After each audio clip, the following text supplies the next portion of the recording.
الحمد كما ينبغي لجلال وجهك وعظيم سلطانك، حمدا يوافي نعمك ويكافئ مزيد كرمك.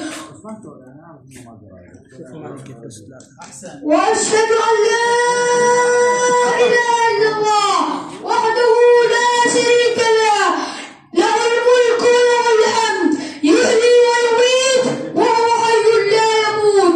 لا إله إلا الله، عليها نحيا وعليها نموت. لا إله إلا الله، بها أدخل قبري. لا إله إلا الله، عليها ألقى ربي. وأشهد أن محمدا عبده ورسوله، أرسله الله بالهدى ودين الحق، فبلغ الرسالة وأدى الأمانة، وصحابته الأبرار إلى يوم الدين. أما بعد، أيها الأحبة في الله، نتكلم اليوم عن حديث النبي صلى الله عليه وسلم، حيث قال: 7 يظلهم الله في ظله يوم لا ظل إلا ظله،